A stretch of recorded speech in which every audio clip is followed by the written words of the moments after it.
Oportunidade. Postos do Cine oferecem mais de 9.000 vagas de empregos em Santa Catarina. E você aí, costuma pagar com Pix? De acordo com uma pesquisa, desde que surgiu, essa modalidade movimenta a economia de todo o país. Em 2 anos, mais de 26 bilhões de pagamentos foram realizados com o Pix. Aqui no Brasil, esse modelo de pagamento é o mais utilizado pela população. Uma nova política de alfabetização foi lançada pela Secretaria Estadual de Educação para erradicar o analfabetismo em Santa Catarina. Florianópolis vai passar a ter passeio de catamarã, um tipo de barco que comporta mais pessoas. O serviço deve começar a operar ainda este mês. Gás de cozinha deve ficar mais barato. A Petrobras anunciou uma redução de 5,2% no preço das refinarias. Vamos dar dicas para os pets no verão. Tem ainda as condições do tempo e muito mais informações. Eu sou Graziane Biali e começa agora o SC Acontece ao vivo para todo o estado de Santa Catarina.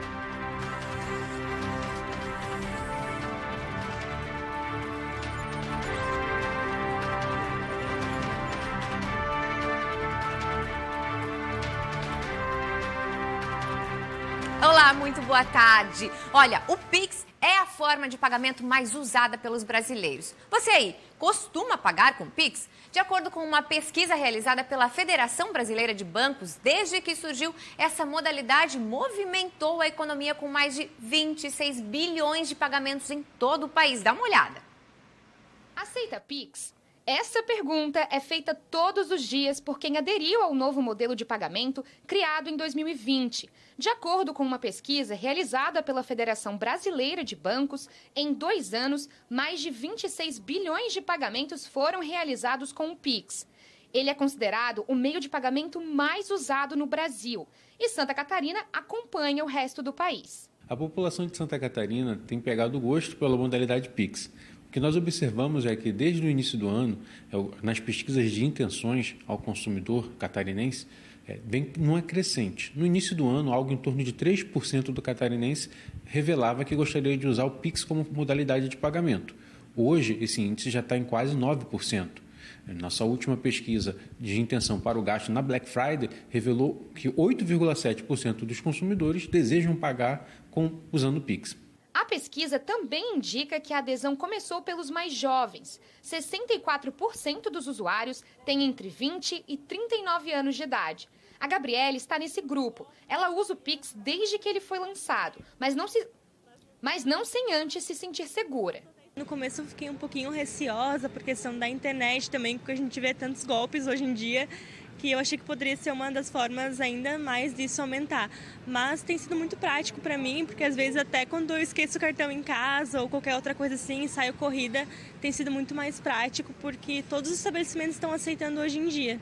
Em compras online, Gabriele ainda busca fazer pagamentos por cartão de crédito. Para ela, essa é uma estratégia de consumidor. Na internet não, porque eu ainda tenho aquele receio mesmo da questão do golpe. E até mesmo percebo que às vezes se eu passo no cartão de crédito é mais fácil conversar com o banco. Se eu vejo que acontece suspeita, mas sei que com o Pix talvez não tenha tanto essa praticidade ou não seja tão negociável em relação ao banco mesmo. Mas ainda há aqueles que não gostam muito da nova tecnologia, não tiveram tempo de se acostumar. Não sei esse negócio de Pix aí. A minha mulher também já não usa, porque não sabe também, e fica assim por aí. Então eu sou mais usar assim, eu vou lá, vou na caixa, eu passo cartão, ou isso ou aquilo. Se eu também tiver, também se não tiver, também não faço nada.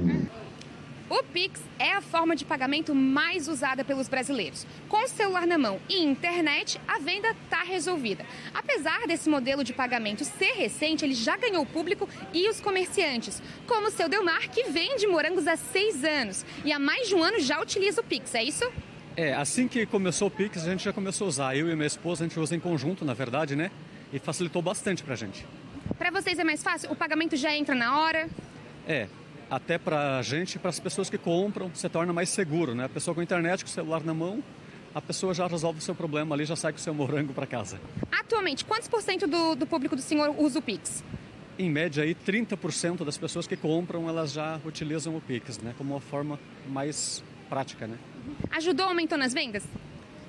Com certeza. Até pelo fato, às vezes, a pessoa ter o cartão e às vezes a pessoa acaba esquecendo a senha, então ela tem o Pix ali, ela já sai com o morango na mão. Wagner trabalha há mais de 12 anos no comércio. Para ele, as vendas aumentaram depois que começou a oferecer o Pix como uma das formas de pagamento, sobretudo com valores menores. Principalmente na parte de promoção, né? Onde vai fazer uma promoção à vista, que a gente fala, né? Ou dinheiro ou Pix, geralmente 90% a galera paga com o Pix mesmo. Até mesmo quando a gente faz vendas externas, né? Então a gente já passa direto a chave ali, a galera já paga por Pix, às vezes o motoboy já leva, então isso facilitou bastante. Desde o lançamento do Pix, mais de 520 milhões de cadastros já foram realizados no Diretório de Identificadores. E a previsão é que esse número aumente. Em janeiro deste ano, ele ultrapassou a quantidade de pagamentos feitos no cartão de débito. E em fevereiro, ultrapassou também o de crédito. O Banco Central trabalha para que o modelo seja desenvolvido para se tornar ainda mais seguro. Enquanto isso, a população e o comércio seguem aderindo ao novo modelo. Nós já observamos que algumas contas, inclusive, já podem ser pagas por Pix. Então, se o poder público, né, começar a avançar também para o pagamento de tributos, então provavelmente vai dominar o mercado por muito tempo. E olha, Florianópolis vai passar a ter passeio de catamarã. É um tipo de barco que tem um tamanho bem maior e por isso comporta centenas de pessoas. O trajeto, inclusive, já está programado, viu? Vai ligar o sul ao norte da ilha de Santa Catarina. E as operações já estão perto de começar. Por isso, a gente vai falar ao vivo com a Júlia Matos, que tem as informações. Júlia, conta pra gente, o serviço vai começar a operar quando? Já tem prazo? Boa tarde pra você. Boa tarde, Grazi. Já estou aqui com esse sol, com esse ventinho, com essa vista maravilhosa de Florianópolis para falar sobre o passeio de catamarã que vai começar a partir de dezembro no ano que vem. O barco vai sair daqui onde nós estamos, do Trapiche da Beira-Mar Norte, que já está nos seus dias finais de reforma. Ele vai sair daqui com 250 passageiros para fazer um passeio pela Bahia Sul e Bahia Norte. E esse é só o período de testes, tá, Grazi? Porque a partir do ano que vem, em janeiro, mais um barco vai estar chegando com 400 passageiros. Prefeito de Florianópolis está aqui comigo, Topázio Neto. Prefeito, esse passeio vai começar agora para fomentar o período de turismo no verão, mas ele vai continuar no resto do ano, é isso? Sim, essa é uma concessão de forma permanente, durante todo o ano, inverno e verão. Nós temos a grata satisfação de poder começar agora em dezembro, e que coincide com o início da temporada de verão aqui em Florianópolis. Mas ele veio para ficar, como você falou, num barco para 250 lugares no começo e na sequência um outro barco para 400 lugares. Perfeito. Vai fomentar, então, o turismo, mas a gente pode esperar, então, isso como um teste para os transportes marítimos aqui na cidade, é isso? Eu penso que sim, porque nós vamos poder experimentar uma sensação diferente, que é navegar nessas baías num barco, poder ver a cidade do mar. Eu acho que poucos florianopolitanos tiveram oportunidade de ver a cidade a partir do mar, e nós vamos ter essa oportunidade. Essa empresa que vem é bastante especializada em turismo, já opera barcos lá em Foz do Iguaçu, está vindo para cá, o barco já está no caminho, chega agora nas próximas semanas, e a partir daí eles têm interesse, a partir de março, depois da temporada, trazer barcos menores para 25 lugares e fazer esse trajeto, por exemplo, da Beira-Mar até Santo Antônio, da Beira-Mar até Jurerê ou até Canasvieiras, para que as pessoas que quiserem se deslocar pelo mar possam fazer ainda de maneira tranquila, experimentando esse novo jeito de vir para o centro da cidade. Perfeito. Serão 2 horas de barco, então tem bastante tempo para amigos, familiares aproveitarem, tirarem fotos, né? Então, quais são os serviços também que a gente vai ter nesse barco? Então, eles têm diversos tipos de serviços e trajetos e tempos de duração. Mas você vai poder só passear, fazer um passeio nas baías, ou vai poder almoçar a bordo, vai poder jantar a bordo, tem outras formas de alimentação. Então, é um serviço bastante completo de turistas. Perfeito. Vamos aproveitar então esse momento também, prefeito, para perguntar sobre a reforma administrativa que o senhor mandou para a Câmara dos Vereadores, né? O senhor pode explicar um pouquinho sobre ela para o pessoal de casa? Claro. Rapidamente, a reforma administrativa é o jeito de organizar a prefeitura, né? Nós estamos entrando agora numa fase nova da cidade, com muitas obras, então nós estamos organizando a prefeitura de forma diferente. As minhas condições eram 2. Primeiro, não ter aumento de custos para a prefeitura. Então nós estamos readequando algumas secretarias, alguns cargos, mas sem aumentar o custo da máquina pública. Custo zero, aumento de custo zero. E segundo, nós adequamos a estrutura da prefeitura para dar mais foco naquelas áreas que nós temos interesse enquanto cidade. Por exemplo, nós estamos dando uma área maior, uma atenção maior na habitação popular, na regularização fundiária. Tem uma secretaria que vai se dedicar a isso. Nós temos uma secretaria que vai se dedicar ao cuidado da cidade. Zeladoria, limpeza urbana, arrumação da cidade. estamos com uma novidade muito boa, que nós estamos refundando a Secretaria do Turismo, que até então era uma superintendência, ela vai ganhar uma estrutura maior para cuidar do turismo na cidade, que é um gerador de renda absurdamente grande. Então, nessa linha, nós estamos fazendo outras coisas. Estamos melhorando a Secretaria de Segurança Pública. Florianópolis é uma das capitais mais seguras do Brasil. Agora nós vamos dar mais estrutura para a segurança pública, que vai incluir também fiscalizações. Então, tudo isso a cidade está pronta para receber uma estrutura nova, para que a gente possa ter mais agilidade para administrar a cidade e levar mais serviço ao cidadão. Perfeito, prefeito. Muito obrigada. Essas são as informações. Grazi, agora com esse solzinho, já estou esperando o catamarã para a gente fazer esse passeio juntas. Quem sabe a gente faz juntas, hein, Grazi? Olha, gostei do convite, viu, Júlia? Obrigada. Vamos esperar para que ele comece a funcionar logo, logo, viu? Agora, mudando de assunto, o empresário Luciano Hang, proprietário das lojas Avan, se manifestou após deputados do PSOL pedirem a inclusão do seu nome em inquérito do Supremo Tribunal Federal, o STF, que investiga a existência de milícias digitais antidemocráticas. Veja o que ele disse. A história se repete. Mais uma vez, fui surpreendido com uma notícia do site UOL de que deputados do PSOL pediram ao STF a minha inclusão no inquérito que investiga a existência de milícias digitais antidemocráticas. Usaram como base uma matéria de um site esquerdista, Agência Pública, dizendo que eu participei e financiei as recentes manifestações. Uma mentira. Tanto que estou movendo uma ação contra este site, de tão descabida que a notícia é. O relatório da PRF, que eles se baseiam, não cita o meu nome e nem da minha empresa em nenhum movimento. Esse ano, perdi minhas redes sociais também por causa de uma matéria falsa que me relacionava a mensagens de um grupo de WhatsApp no qual eu nunca falei sobre golpe. Mesmo eu desmentindo a matéria, mostrando áudios do jornalista que a escreveu, dizendo que eu nada tinha a ver com aquilo, meu sigilo bancário foi quebrado, meu celular apreendido e fui censurado nas redes sociais. Nada foi encontrado, porque nada foi feito. Mais uma vez, essa perseguição é infundada, mas me pergunto, qual o objetivo disso tudo? Não basta terem me censurado, agora querem me prender? Que país estamos vivendo, hein, pessoal? Um abraço! A gente fala agora do caso Vanice Venturi. Ela tinha 39 anos quando foi vista pela última vez e mais de 2 anos depois o corpo nunca foi encontrado. Estava marcado para hoje o júri popular do caso envolvendo o ex-marido de Vanice e o irmão dele. Mas como os advogados de defesa dos réus não compareceram, o julgamento foi adiado. Estava tudo pronto para o início do julgamento no Fórum de Rio do Sul, com toda a equipe do Judiciário, do Ministério Público, das Polícias Militar e Penal a postos. No banco dos réus, os irmãos Isonir e Isael Venturi, então marido e cunhado de Vanice. A sessão iria iniciar às 8 horas da manhã, com o sorteio dos jurados, como de costume. Mas os advogados de defesa dos réus não compareceram e nem justificaram a ausência.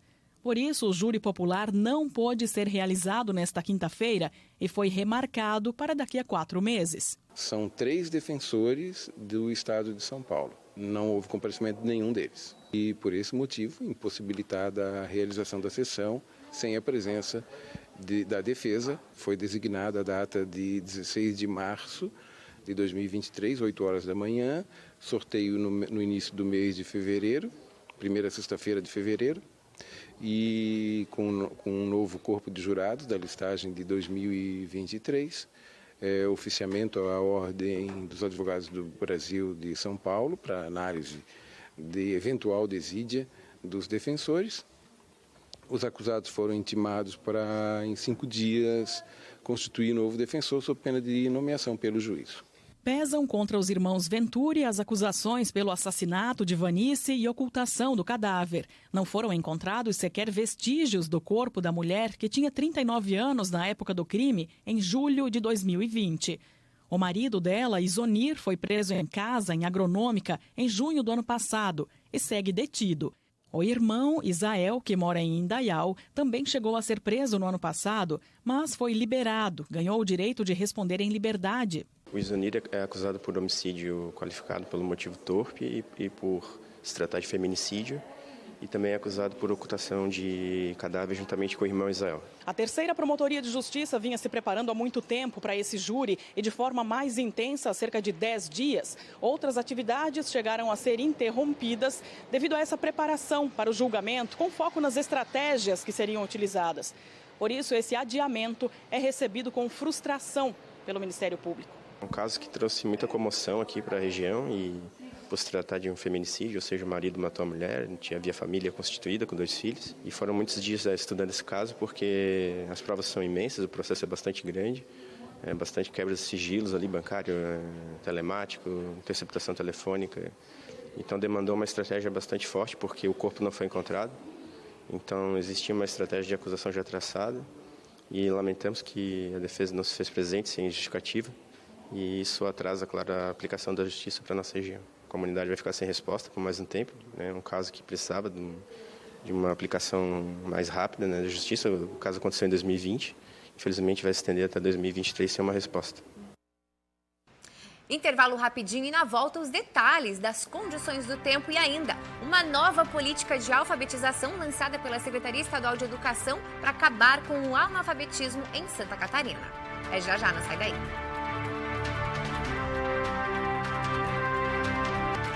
Estamos de volta e olha, foi lançada nesta quarta-feira uma nova política de alfabetização, voltada para os primeiros anos do ensino fundamental e para a educação de jovens e adultos. A meta da Secretaria Estadual de Educação é acabar com o analfabetismo em Santa Catarina.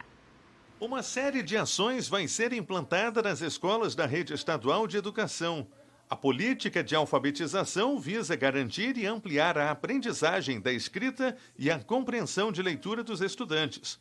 Ao todo, serão investidos cerca de 54 milhões de reais na aquisição de livros, brinquedos e material didático, utilizados no projeto, que vai ser desenvolvido com base em 8 pilares. Os pilares são a formação continuada, né, dos nossos professores, o investimento em ambientes que sejam favoráveis a esse processo de alfabetização, tem como premissa a alfabetização concreta dos estudantes do ensino regular até o 2º ano dos anos iniciais, para a educação de jovens e adultos, que aquele jovem, aquele adulto que ainda não tenha essa fluidez na leitura, ainda não seja completamente alfabetizado, que em 3 semestres, aplicada essa política, essas premissas estabelecidas nesse documento, que em 3 semestres esse jovem, esse adulto esteja alfabetizado. Com a implementação da nova política pública, Santa Catarina vai dar um passo importante na erradicação do analfabetismo.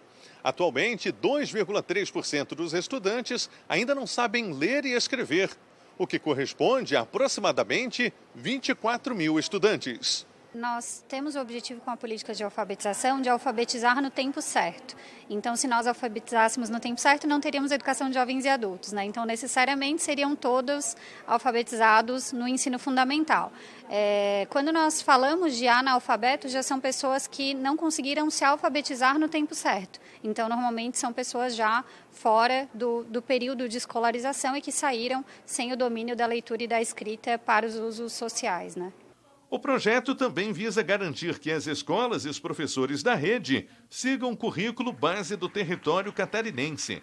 A política de alfabetização também vai oferecer o aperfeiçoamento dos professores que atuam em salas de aula e de todos os envolvidos no processo de alfabetização de toda a rede. A gente entende que esse é o tipo de construção que trará frutos ao longo dos próximos anos e que, com certeza, aplicado, colocado em prática, as taxas de Santa Catarina, que já são interessantes, hoje é o 2º estado com melhor índice de alfabetização, com certeza poderá ser o primeiro e, quem sabe, num futuro próximo, nós possamos erradicar de vez o analfabetismo, pelo menos no estado de Santa Catarina. Joinville vai ser sede dos Jogos Universitários Brasileiros, os JUBs 2023. O anúncio foi feito hoje pela manhã e ao final de um processo longo em que o município concorreu com outras cidades do país. Quem vai contar os detalhes pra gente é o André Matos, secretário de Esporte de Joinville, que já está ao vivo aqui conosco. E que notícia boa, não é mesmo, André? Boa tarde, conta tudo pra gente. Boa tarde, estamos muito felizes realmente com a ao anúncio de Joinville como sede dos Jogos Universitários Brasileiros para 2023. É isso, processo longo, mas a gente fez um trabalho muito bacana aqui, a várias mãos, várias secretarias, o prefeito e a vice-prefeita nos apoiando muito, o trade turístico também, que vai ser muito impactado, então a gente está muito feliz com a notícia.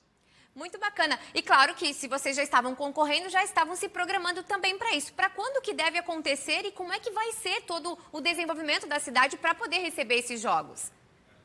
O evento acontece em outubro do ano que vem, então a gente tem aí 11 meses para se preparar e com o anúncio a gente consegue startar vários processos agora e nesse processo desde fevereiro de candidatura a gente já identificou os espaços a serem utilizados, a infraestrutura necessária e agora a gente vai trabalhar para que efetivamente isso aconteça. Isso traz um movimento muito importante também para a cidade, que já é conhecida como a cidade das flores, né? Nessa época, inclusive, Joinville está com a Festa das Flores. Tem tantos outros eventos que acontecem aí nessa cidade tão importante, a maior cidade do estado. Isso também traz um movimento para a economia. Sem dúvida, tem um investimento direto aí da Confederação com rede hoteleira, alimentação, infraestrutura local. Então, a gente tem um investimento direto aí na ordem de 10 milhões, segundo a Confederação, de contratação, que eles fazem diretamente, e a gente está muito bem impactado com isso. São 5 mil atletas que vão passar pela cidade, dos 27 estados, e também vão trazer familiares, torcedores, pessoas que indiretamente também vão deixar aí o seu dinheiro na cidade, né? Isso é muito importante, viu? Obrigada, parabéns para a cidade de Joinville, né? Sucesso para vocês aí na programação e a gente vai seguir acompanhando, viu? Obrigada. Obrigado a vocês, parabéns a todos nós. E olha só, agora é hora das condições do tempo aqui no SC Acontece.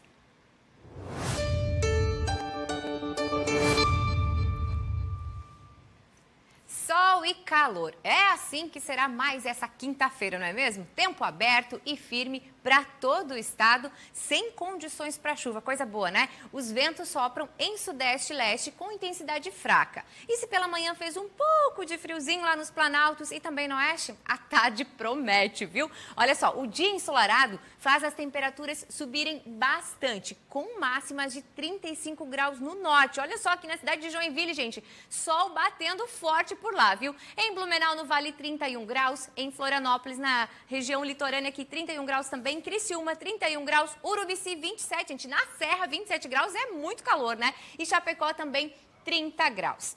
Para sexta-feira, o sol continua predominando em todo o estado. Mas aí a nebulosidade volta em algumas regiões. O que varia um pouco são as mínimas, viu? Especialmente na Serra. Olha só, vamos dar uma olhadinha. A gente tem aqui no oeste, então, mínimas de 9 e máximas de 33. Na Serra, aqui aconteceu algum errinho, que na verdade na Serra não é essa previsão aqui. A gente vai ter mínimas de 3 na Serra e máximas que vão chegar aí a 26 graus. No sul, mínimas de 12 e máximas de 22 graus. No norte, Vale Litoral, o sol volta, mas aí acompanhado de nuvens e também muito calor. No norte, então, vamos ter máximas de 10 e 35 graus também para amanhã. No Vale, mínimas de 11 e máximas de 33 graus. E no litoral, mínimas de 10 e máximas de 32 graus. Para o fim de semana, o tempo continua com sol e mais lá para o final de domingo pode ter alguma mudança. Mas esses detalhes a gente conta amanhã para vocês.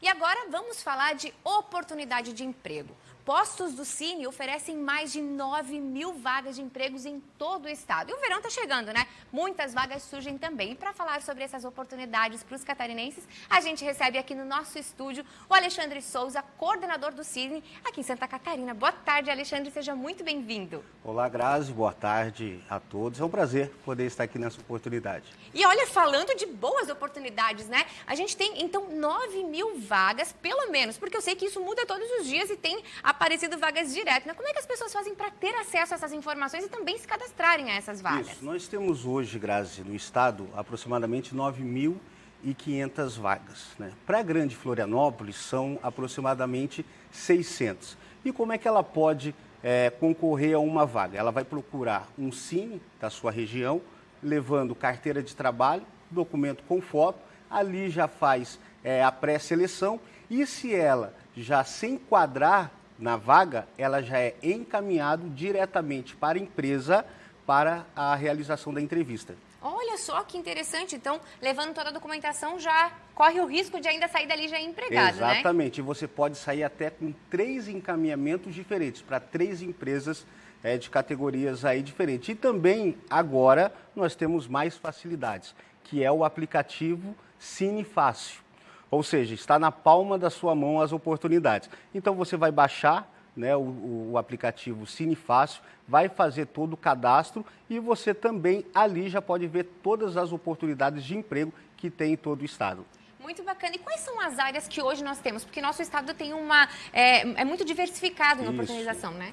Nós temos, na maioria dos setores, né, ainda com a chegada do final do ano, essa Black Friday, tem o Natal, a Copa do Mundo, né? Então, isso aí vai trazer muitos empregos para as pessoas. E nós temos o setor de gastronomia, turismo, área de tecnologia, que é a maior demanda nossa hoje. E tem vários segmentos. Tem no comércio em geral, né, que é para vendas, repositor, caixa, tem para mecânico, na parte ali de mercado, tem para repositor, açougueiro. Então, são diversas áreas, diversas oportunidades. Muito bem, a gente, como você mesmo disse, né, a gente tem muito turismo. Santa Catarina é um estado movimentado e agora está chegando a temporada. Isso também gera aí um aumento nas vagas? Exatamente. Hoje nós estamos com as vagas temporárias. Então, dessas 9.500 vagas, aproximadamente aí 447 são vagas temporárias. O que são essas vagas temporárias? São um período determinado, ou seja, você sabe o dia que você vai iniciar e o dia que você vai finalizar. Aproximadamente o contrato vai até 180 dias, prorrogado por mais 90 dias. A gente sabe que essas vagas, elas são importantes porque elas podem ser a porta de entrada para o mercado de trabalho, para daí sim uma vaga fixa, né? Exatamente, porque isso que acontece todos os anos. As pessoas começam, o trabalhador começa nessa vaga temporária, porém, lá no término do contrato, ele tem a boa notícia de ser efetivado na vaga. Muito bem, Alexandre, obrigada por trazer essa boa notícia pra gente. Então aí, ó, muitas oportunidades para vocês aí de casa. A gente vai para um rápido intervalo e já já a gente volta com o S Acontece para falar sobre as dicas para os pets nesse calorão e também sobre o preço do gás de cozinha que deve diminuir nos próximos dias. É rapidinho, a gente volta já já. Olha, a Petrobras anunciou uma redução de 5,2% no preço médio do GLP, que é o gás de cozinha. A queda no valor é para as refinarias e passa a valer a partir de hoje. Quem tem mais informações é a repórter Júlia Matos. Eu quero saber, Júlia, na prática, essa queda vai chegar para as pessoas aí de casa, para quem consome de verdade? Então, Grazi, vai demorar um pouquinho, olha só. O preço pago pelas distribuidoras vai ter uma redução de cerca de 20 centavos por quilo, ou seja, de R$ 3,78 ele vai passar para R$ 3,58. O botijão de 13 quilos, por exemplo, ele vai ter uma redução de cerca de R$ 2,60. Então, o pessoal vai passar a comprar ele por R$ 46,59. O problema essa redução vem das refinarias. As refinarias compram, inclusive vendem para as empresas e as empresas revendem para a população. Então, para a população, essa redução vai demorar um pouquinho para chegar nos bolsos. Essa manhã a gente entrou em contato com algumas revendas e a gente entendeu aí que o botijão de gás de 13 quilos, por exemplo, ele está em média R$ 135, R$ 140.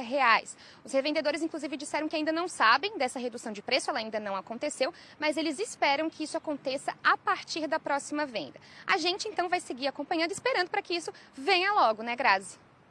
É verdade, sim, Júlia. Obrigada pelas informações. A gente segue acompanhando para ver quando isso vai vir, ó, diminuindo o nosso bolso. E agora, vamos falar do assunto que vocês precisam saber.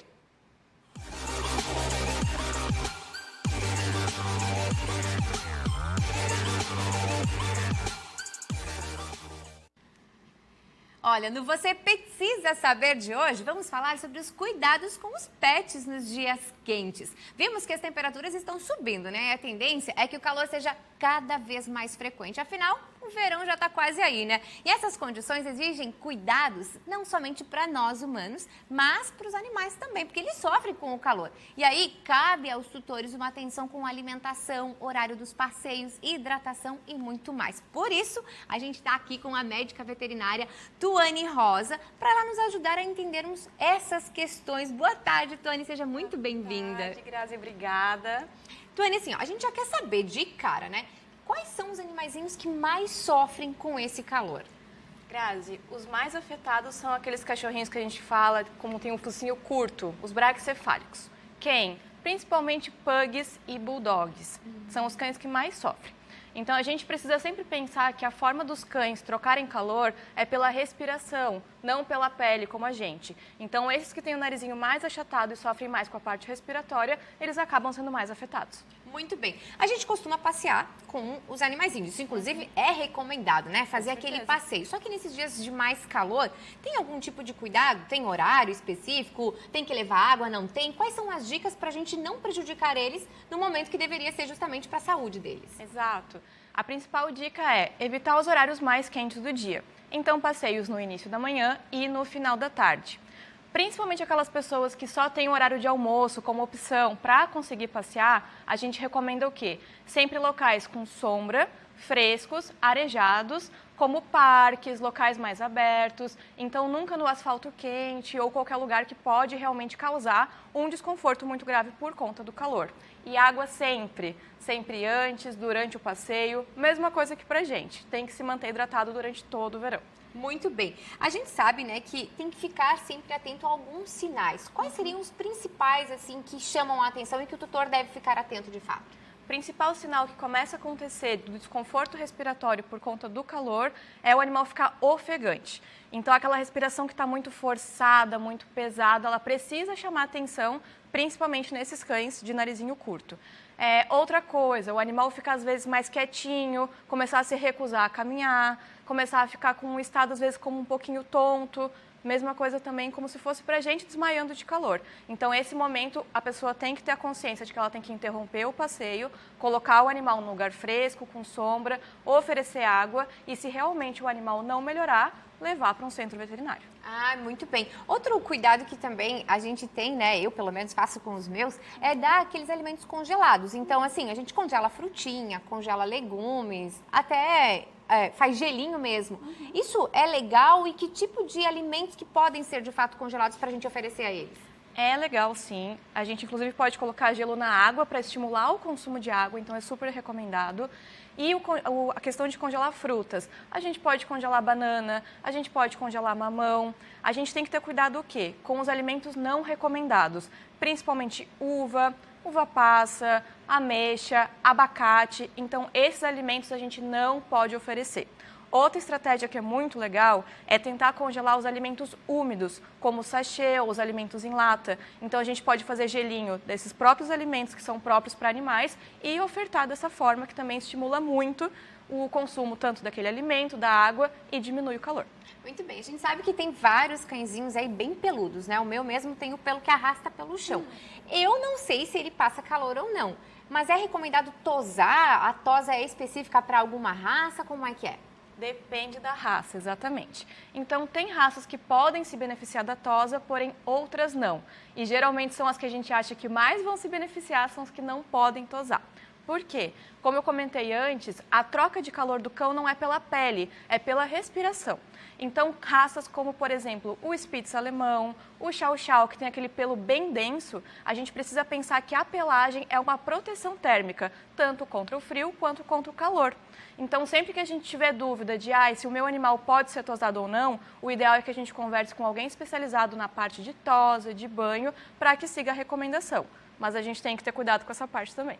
Muito bem, aí a doutora Tuane, então, ajudando a gente a entender como cuidar melhor dos nossos pets nesse calor. Muito obrigada, viu, doutora? Obrigada, eu que agradeço. Pelos esclarecimentos. O SC Acontece de hoje vai ficando por aqui. A gente recomenda a vocês que deem uma passadinha lá no nosso portal tvbv.com.br para acessar essa reportagem e muitas outras notícias também. Tchau, tchau, gente!